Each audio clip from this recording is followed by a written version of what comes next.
Congratulations on your rental from Great Adventures RVs. Our family started this company so that others could experience the same thing that we have. Amazing journeys and truly great adventures. You're about to head out in a self-contained home on wheels. And while there's nothing that's rocket science about it, it will do you a great deal of good to watch this video in its entirety and make sure that you are familiar with the features of this motorhome. We'll also provide an adventurer orientation and inspection walkthrough when you pick up the RV.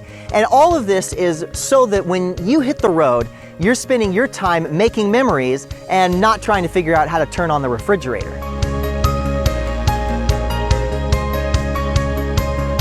As you prepare to hit the road, there are a couple of things to keep in mind.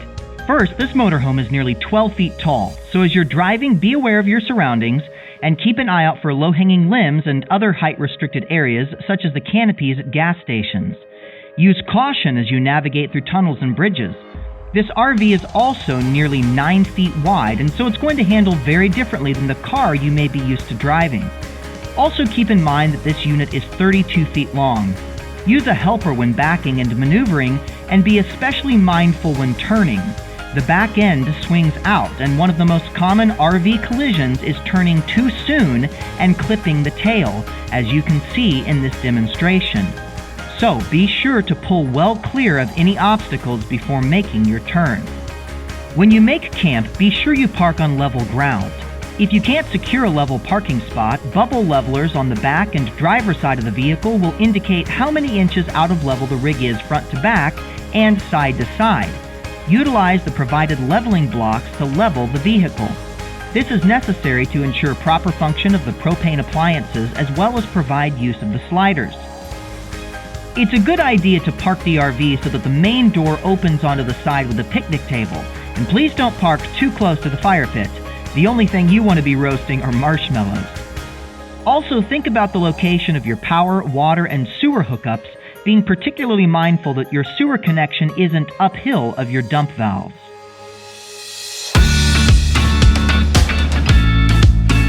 The exterior of the RV has a number of helpful features. The main door into the coach has a handle lock and a deadbolt for your safety and security. Note that each requires a different key. You can latch the main cabin door open using the stay to the right of the door. There is a separate screen door that can be closed when weather permits. Numerous cargo bays are available for your convenience. Several of the smaller bays are already utilized for amenities provided with the RV, such as our outdoor kitchen package and the maintenance compartment. But the largest bays are open and available for you to use, and while they do lock, it is recommended that you keep your valuables and anything that isn't waterproof in the coach. The hitch on the back of the RV is not available for towing a vehicle, but you can add a 5-bike locking rack to your reservation and bring along some two-wheeled fun. On the driver's side of the motorhome, you'll find the sewer flusher connection, the main freshwater connection, and the freshwater tank fill, as well as the main electrical connection. Just below these is the access panel for the tank drains, where you'll also find the electrical hookup equipment. When you arrive at your campsite, you'll want to hook up to the campsite's electrical using what's called the shoreline.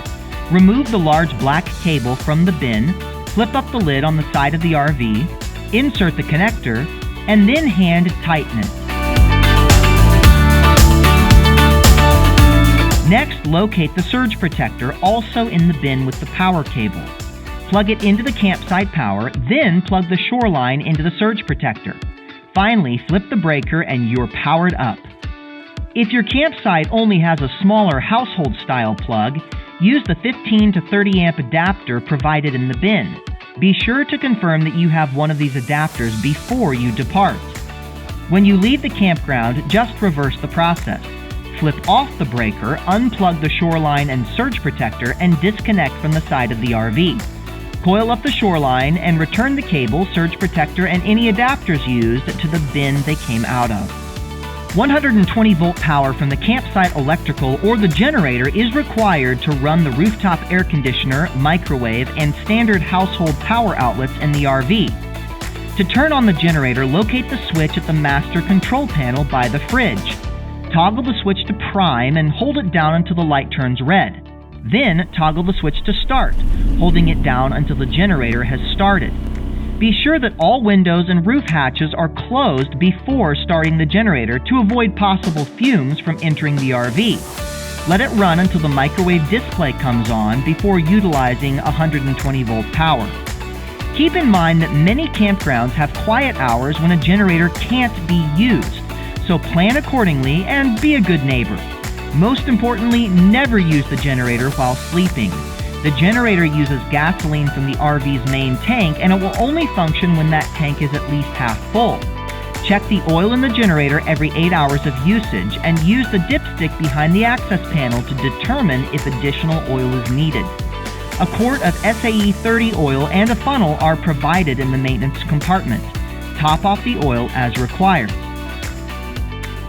When you don't have access to power at your campsite and don't want to run the generator, you still have power from many of the creature comforts on board.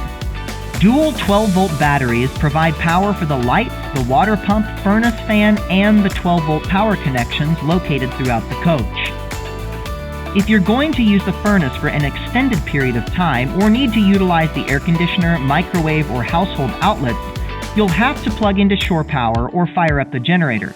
The batteries in the RV will charge slowly while driving or more quickly when hooked to shore power or by running the generator.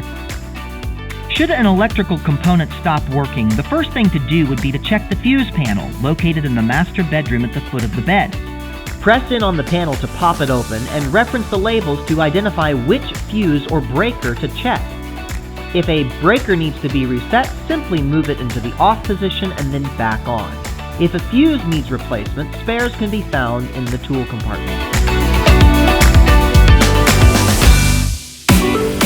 For water, you can fill the onboard water tank or connect to your campsite's water supply. All water is filtered through a water pure system to provide you with clean, fresh water. To fill the tank, remove the cap and fill using the white drinking water hose provided. Don't fill too quickly as the tank needs to be able to vent. Once filled, don't forget to replace the cap. When using your onboard tank, you'll need to utilize the water pump. Switch it on from the main control panel. If using the campground water supply, the pump is not needed and should be shut off to avoid damaging the system. Connecting to your campground's water supply is as simple as attaching the provided drinking water hose to the city water connection on the side of the RV. On the supply side, be sure that the brass pressure regulator connects directly to the spigot before attaching the hose. The shower in the RV works just like a normal shower, but here are a few tips to get the most out of it. First, make sure you turn the hot water heater on at least 15 to 20 minutes before taking your shower. If you're connected to 120-volt electricity, you can run the hot water heater in the electric position. If you don't have electricity, then you'll need to turn it on using propane. During and after your shower, it's a good idea to open the bathroom vent and turn on the fan to limit moisture buildup in the space. When you're taking a camp shower, keep in mind that the hot water heater is only 6 gallons, and that yields about a 7-minute shower if you're running the water at full power. So be sure to use the little button that is on the shower head and shut the water off when you don't need it. A little bit of water will still trickle out when the button is depressed, and that's perfectly normal. Many campgrounds have great shower facilities, so consider showering there and saving your onboard shower for adventures when you're off the grid. The toilet is also similar to what you have at home, just instead of a handle, you use a foot pedal. Here's another pro camping tip. For your number ones, a quick flush is all you need. Depress the pedal and you're on your way. But if you've got more serious business to attend to, it's a good idea to depress the pedal slightly, filling the tank a little bit of the way. Then, when you're done, depress the pedal fully and let it run for as long as necessary to clear everything out. Remember, only use RV toilet paper or toilet paper that is marked septic safe. Any other toilet paper could clog the system and result in a costly penalty. When it comes time to drain your wastewater tanks, it's really not as gross as you may think. Just follow these simple instructions and you'll be well on your way. The wastewater valves are located in the same compartment with the shoreline and other electrical components. Locate the termination cap with a black and gray handle on either side. Those handles operate the valves for the wastewater tanks. Make sure both handles are fully depressed and that the termination cap is securely fastened before departing. The sewer hose is tucked into the back bumper. Simply pop the cap off of the driver's side and remove the hose. 2 segments of hose are provided. If you only need one, disconnect it before removing the whole length. Unscrew the access cap at the bottom of the compartment. Make sure the black and gray wastewater valves are closed, then remove the termination cap. Feed the hose through the access hole and attach to the termination pipe with a single turn to the right. At the campground drain, thread on the 90-degree threaded elbow that you'll find in the compartment. It has multiple thread sizes to accommodate a wide variety of drains. If the campground drain does not have threads, you can either feed the sewer hose directly into the drain without using the elbow, or just place the elbow directly over the drain without threading it on. Just be sure to put a heavy object on the elbow while draining to prevent any spills. Make sure the hose is sloped toward the sewer pipe without kinks. You can use the sidewinder ramp to make this super simple.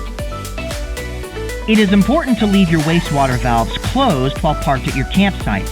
The slight pressure buildup of a fuller tank helps move solids along more efficiently when you drain the tanks. Once a tank reaches 2/3 capacity, or just before you return the RV, it's time to drain. It is important that you begin with the larger black handle on the toilet or blackwater tank. Pull it out firmly until it stops. Allow a few moments for the tank to empty. Next, open the smaller gray valve, which will drain the gray water tank and also give the sewer hose a good rinse. Before you depart at the end of your adventure, give the holding tanks a good rinse. First, ensure that both the black and gray water valves are wide open and that the tanks are empty. Then, move your freshwater hose to the sewer flusher connector. Screw it on securely, then turn the water supply on for at least 2 to 3 minutes. This will clean out the tanks and your hose. When done, shut off the water, allow the tanks to fully drain, then close the valves and remove the hose. When you remove the hose, be sure to lift it toward the sewer drain so that no water caught in a depression flows back on you. Replace the termination cap and then return the hose to the bumper, being sure that you reconnect it to the second segment if you only use one piece.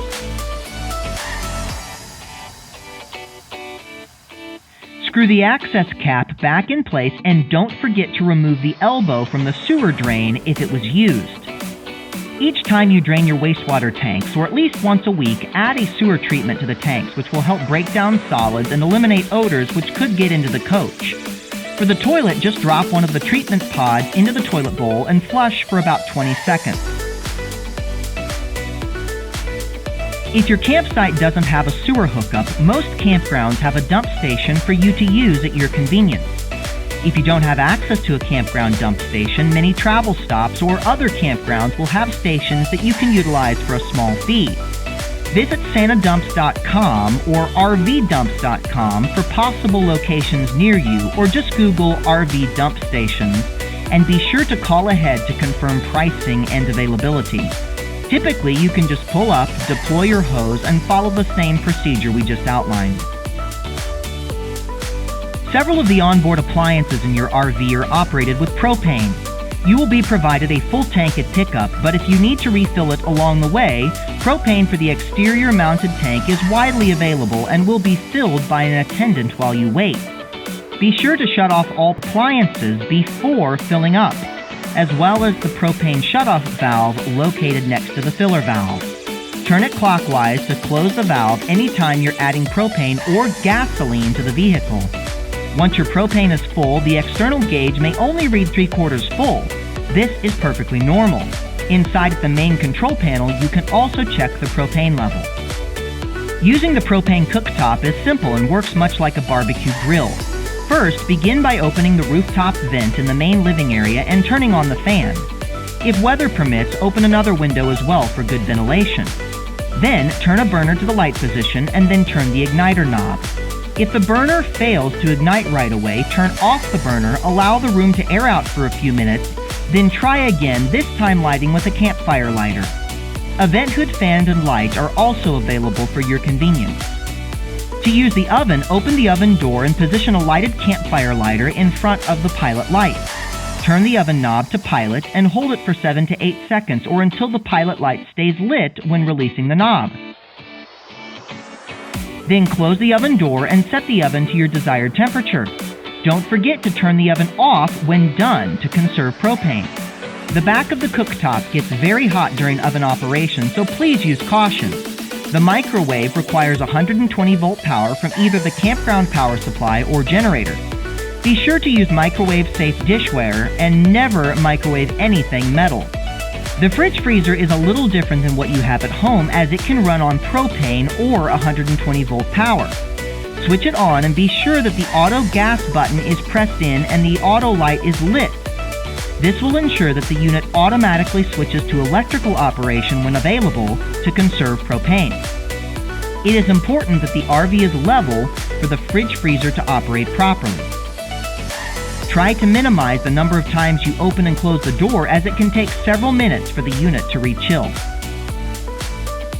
It's a good idea to bring a cheap cooler for cold drinks so that you're not constantly opening the fridge.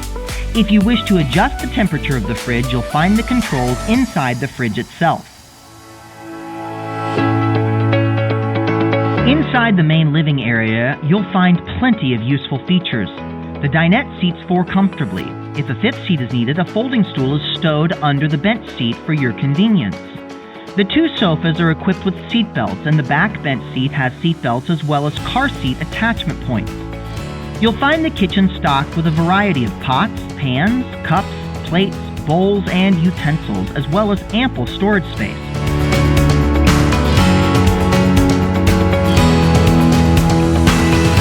The kitchen counter can be expanded by raising the extension and by utilizing one or both of the covers over the double sink. The sink has a detachable sprayer head and the cooktop is easy to clean. From the entry steps, convenient controls allow you to turn on living room lights, the porch light, and floor lighting. The master power knob can quickly and easily turn power on and off for the entire coach. For liability purposes, the awning control is disabled. Air conditioning and heating is controlled from the thermostat on the wall between the bathroom door and the master bedroom. Select the desired function on the thermostat and adjust the temperature. You can toggle between Fahrenheit and Celsius by pressing and holding the plus/minus buttons simultaneously. The cool function is only available when connected to the campground power supply or when running the generator. The furnace not only heats the coach, but it also vents into the tank and water pump housings. If you find yourself camping when the temperatures are going to drop below freezing, be sure to keep the hot water heater and furnace on at all times, and have the thermostat set to at least 50 degrees even when you're away from the vehicle. This will help keep the pipes from freezing. You can monitor temperatures from the multi-zone thermometer mounted on the vent hood. When the weather permits, open the many screened windows and roof vents to let in a breeze. Just be sure the vents are closed before driving away. From the master control panel, you can tell the level of your propane, coach batteries, fresh water, gray water, and black water tanks, as well as operate the water pump, hot water heater, generator, cabin lighting, and front slider.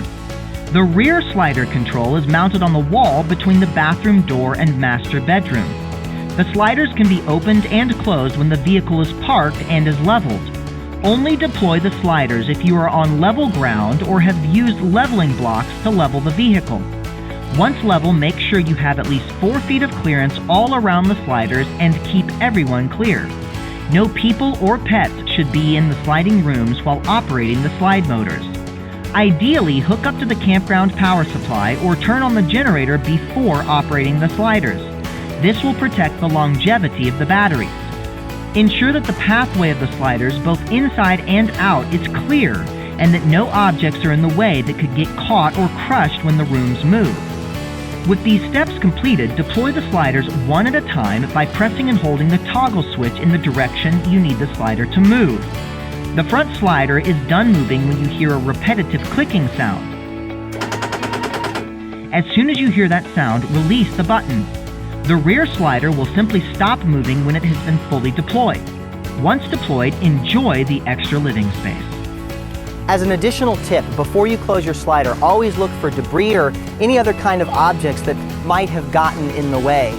Common items or storm debris, household objects, and then inside you want to look for toys, bedding, even the drapes of the bunks that can sometimes get caught between the moving slider room and the coach itself. Make sure that you never move the vehicle with the sliders out.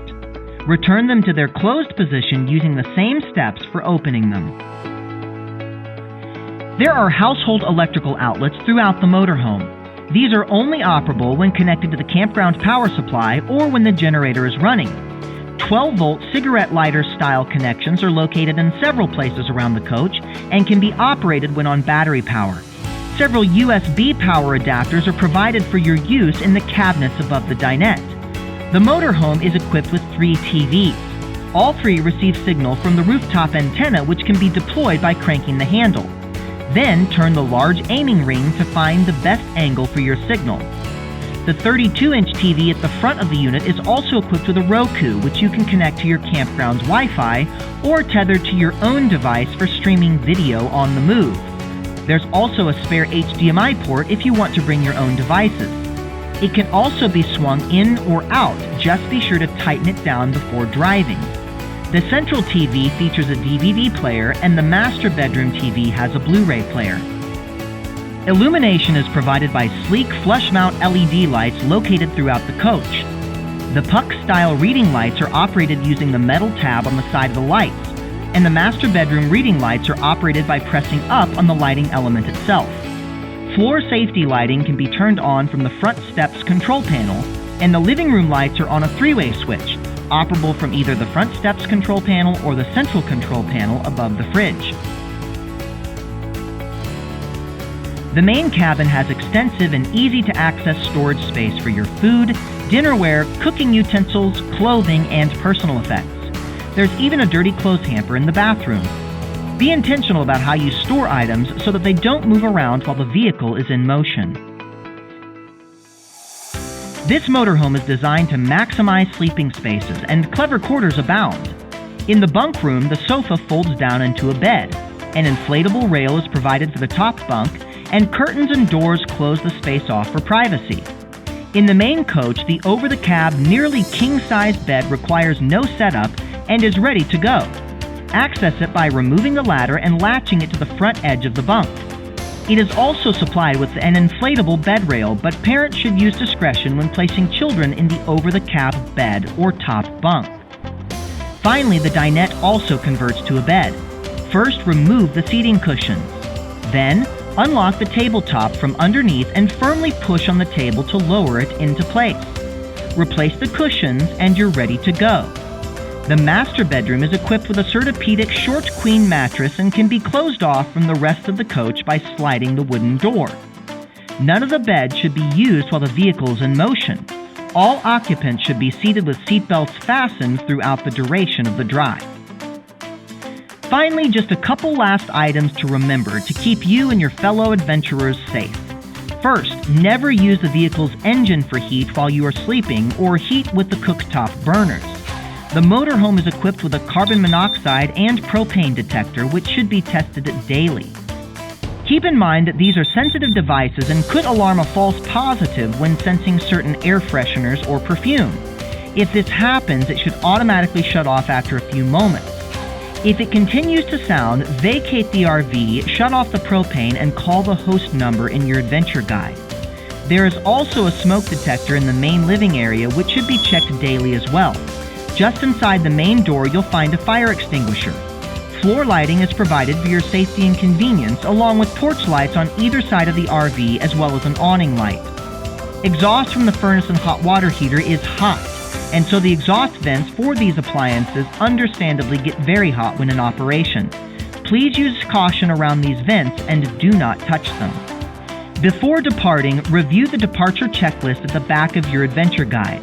Make sure you drain your wastewater tanks, add a few gallons of fresh water for the return trip, disconnect all of your hookups, Lock all exterior storage compartments, close the sliding doors separating the master bedroom and bunkhouse, shut and latch the glass shower door, shut the bathroom door, secure all loose items, lower the TV antenna and any roof vents that were open, lower the cooktop cover, and close the sliders.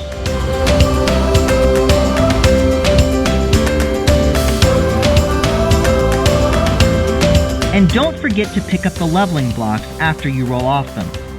And that's it. If you need any more information on any of the topics we've covered, you'll be able to review it in your Adventurer's Guide, which you'll receive when you pick up the RV. Or if you want, you can download it now. The link is below in the description. Have an amazing trip, a truly great adventure, and thank you again for choosing Great Adventures RVs.